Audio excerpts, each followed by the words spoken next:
अस्सलाम वालेकुम students. English के चंद अल्फाज कंफ्यूज करते हैं क्योंकि वो मीनिंग एक जैसा रखते हैं और उन अल्फाज में एक लिस्ट है जैसे रिमेंबर, रिमाइंड, रिकॉल, क्रैम या मिस। बज़ाहिर और अपेरेंटली ऐसा लग रहा है जैसे तमाम लफ्ज़ों का मतलब एक ही है, याद करना। लेकिन किस तनाजुर में याद करना, उसका कंटेक्स्ट क्या होगा, उसके क्या पैरामीटर्स होंगे, ज़रा आज इस चीज़ को डिस्कस करेंगे। सबसे पहले देखिए रिमेंबर। रिमेंबर का मतलब है कोई चीज़ याद करना। अपनी सोचों में जाएं और उस चीज़ को आप या अपने जहन में रखते हैं। किसी भी चीज़ को जो आप अपने जहन में रखते हैं for a long time, so you remember that thing. For example, I still remember my school days. मैं अपने स्कूल के दिनों को अब भी अपने जहन में रखता हूँ, वो यानी कि मेरी यादाश्त का हिस्सा है, मैं भूला नहीं हूँ। They are still part of my memories. तो मैंने यहाँ पर लिखा है स्टिल रिमेंबर, यानी कि मैं याद करता हूँ, मतलब मेरी यादाश्त का वो हिस्सा है।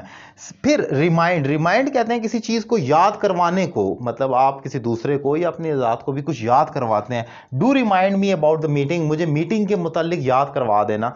सो याद करवाने के लिए रिमाइंड का वर्ब यूज़ होता है। फिर आगे देखते हैं रिकॉल। रिकॉल का मतलब है कोई चीज़ दोहराना, जैसे री दोबारा और कॉल आप वापस कॉल करते हैं, तो दोहराना किसी चीज़ को। जैसे आप कोई चीज़ भूल जाते हैं या कुछ, तो मैं कहता हूँ काइंडली रिकॉल योर मेमोरी। आप दोहराएं अपनी सोच को और यादों को और उस जवाब को निकाल कर लेकर। तो रिकॉल, जैसे रिकॉल योर मेमोरी मैंने डिफाइन किया कि कोई चीज़ आप रिकॉल करते हैं, अपने माइंड को वापस लेकर जाते हैं और वहाँ से सारा डाटा निकालते हैं। So you basically recall your memory और यू रिकॉल योर डाटा और एनीथिंग। फिर क्रैम का लफ्ज़। क्रैम का मतलब है रट्टा लगाना। हमने जो चीज़ें इंग्लिश में या उर्दू में वटएवर किसी भी जगह पर याद कर कर कर अपने जहन में बिठानी होती है, उसे हम क्रैम करते हैं, रट्टा लगाते हैं। For example, he cramps his lesson.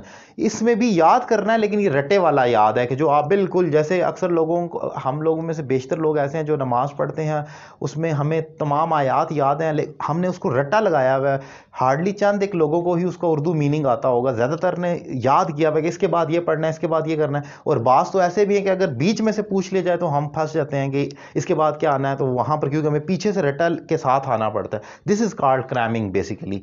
Then miss. Miss का मतलब भी याद करना है, लेकिन ये अच्छी यादों के तनाजुर में जब आप किसी चीज़ को, गोल्डन मेमोरीज को जो याद करते हैं, that is called basically miss something. For example, do you still miss her. क्या तुम अब भी उसे याद करते हो, यानी कि उसकी यादों में उसको याद करते हो। अच्छी यादों के लिए जब आप उसे करते हैं तो वो मिस होता है।